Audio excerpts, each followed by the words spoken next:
네, 이 대표하고 저하고 이제 종종 이야기를 많이 나누는데 개인적으로 식사도 하면서 얘기를 하면 그 동탄에서의 본인의 승리했던 그 과정 이런 것들을 통해서도 저에게 많은 조언을 해주고 있습니다. 그리고 이번 선거는 어떤 정치적인 어떤 이해 셈법을 떠나서 누가 가성비 있는 후보이고 누가 실력 있는 후보인가로 저는 접근하고 있는 거고요. 뭐 솔직히 말씀드리면 약간 거부감을 느끼시는 분들 중에는 이게 너무 젊은 정당이다. 그래서 약간 좀 어려 보인다. 이런 생각을 가지고 계신 것 같아요.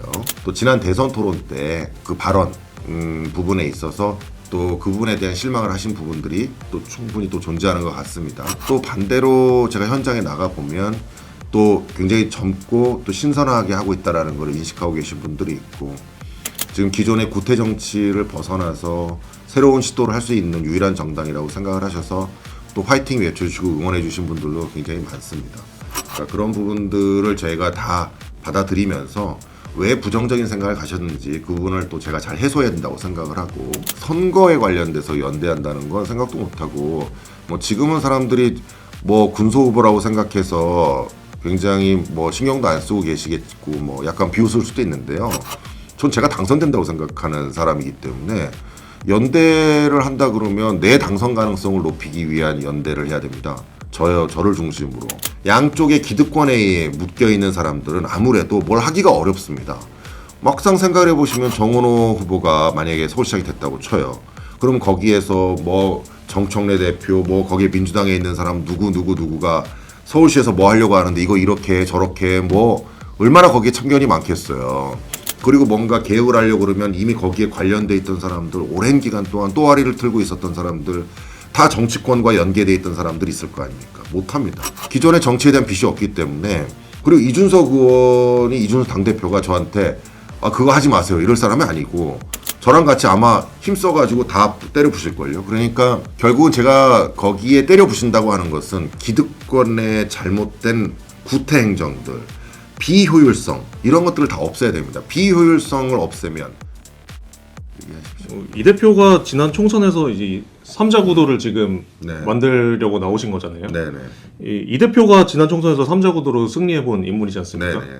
혹시 이번 선거 관련해서 좀 어떻게 해보면 좋다 이렇게 좀 조언해준 게 있습니까? 네, 이 대표하고 저하고 이제 종종 이야기를 많이 나누는데 개인적으로 식사도 하면서 얘기를 하면 그 동탄에서의 본인의 승리했던 그 과정 이런 것들을 통해서도 저에게 많은 조언을 해주고 있습니다.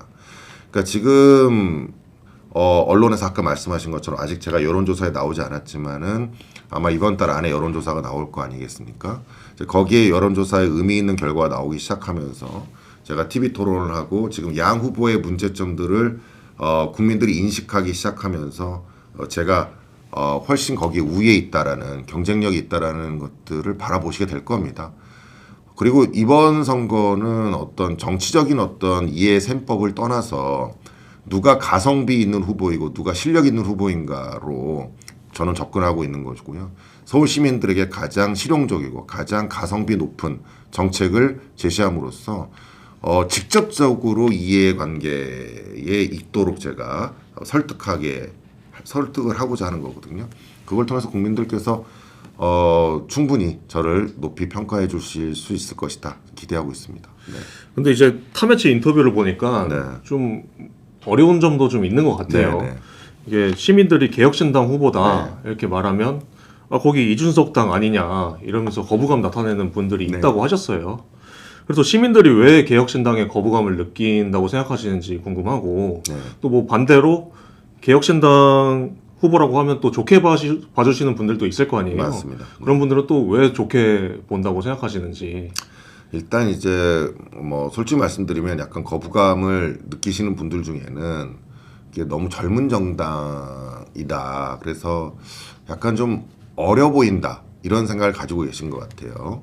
이준석 대표가 워낙 젊고 어리고 이렇게 이제 아주 뭐 20대 후반부터 정치를 시작을 했기 때문에 계속 지금 벌써 이제 40이 됐지만 여전히 어려 보이는 그런 느낌이 있는 것 같아요. 그런 측면에서 약간 어떤 편견 같은 것도 좀 있는 것 같고 또 지난 대선 토론 때 그 발언 부분에 있어서 또 그 부분에 대한 실망을 하신 부분들이 또 충분히 또 존재하는 것 같습니다. 그러니까 그런 부분들이 종합되어서 약간 개혁신당에 대한 부정적 이미지가 있다고 보여지는데 또 반대로 제가 현장에 나가 보면 또 굉장히 젊고 또 신선하게 하고 있다라는 걸 인식하고 계신 분들이 있고 지금 기존의 구태 정치를 벗어나서 새로운 시도를 할 수 있는 유일한 정당이라고 생각을 하셔서 또 화이팅 외쳐주시고 응원해 주신 분들도 굉장히 많습니다.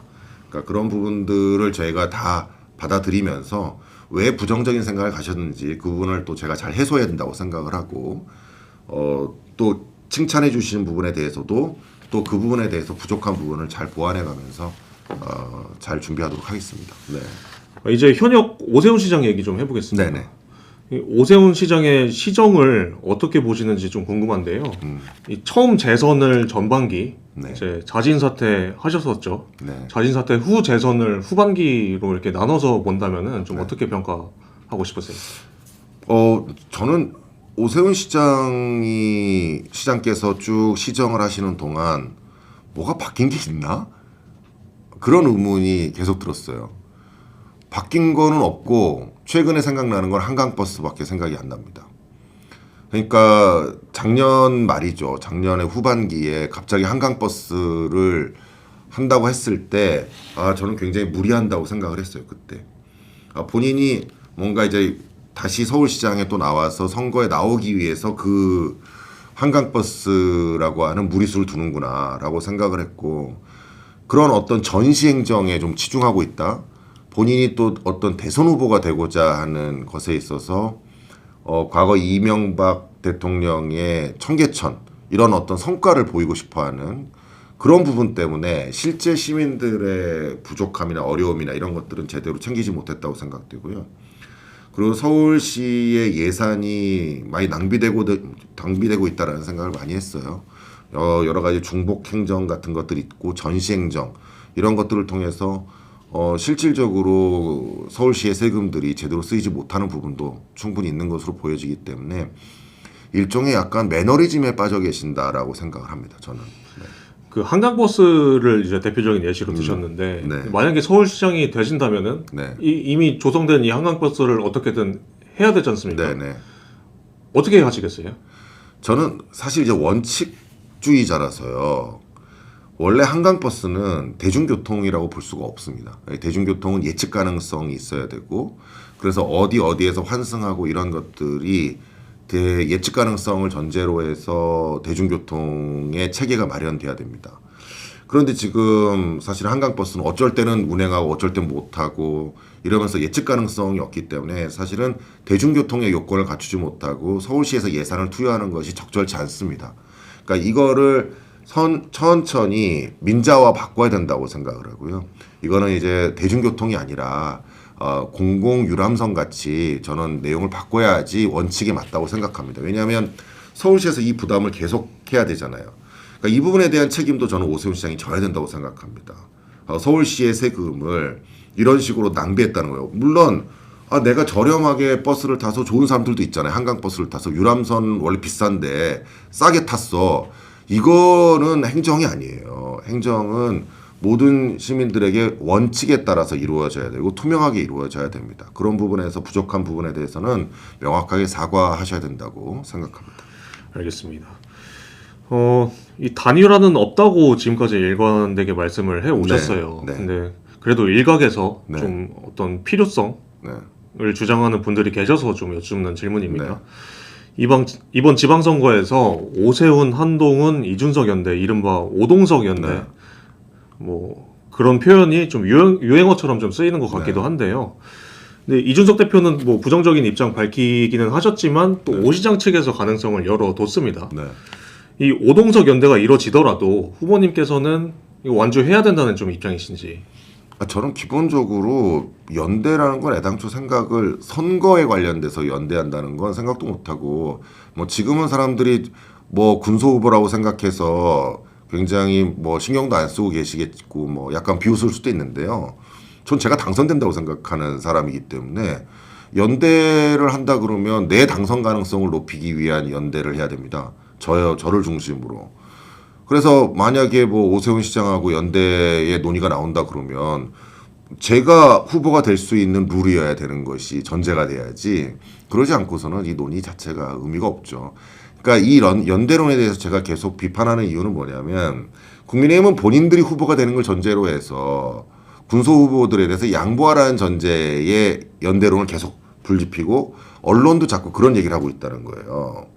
그렇지만은 개혁신당의 후보로서 저는 그런 생각은 전혀 갖고 있지 않다라는 걸 명확히 말씀드립니다. 네. 알겠습니다. 그러니까 제가 과거에 금융피해자 대리하면서 해왔던 사건들, 라인펀드 사건도 그렇고 여러 사건들에서 남들이 다 안 된다, 불가능하다, 그건 안 된다라고 하는 것들을 혁파해 왔고 저는 그게 또 강자의 입장에 섰던 게 아니고 늘 피해자의 입장에 섰습니다. 그러니까 서울시에서 약자의 관점에서 바라보고 서울시를 균형 발전하는 관점을 가지고 이 한 단계 업그레이드를 시킬 수 있을 사람은 저라고 생각을 하고 정치권에 어떤 얽매이지 않은 사람이 또 저기 때문에 양쪽의 기득권에 묶여 있는 사람들은 아무래도 뭘 하기가 어렵습니다.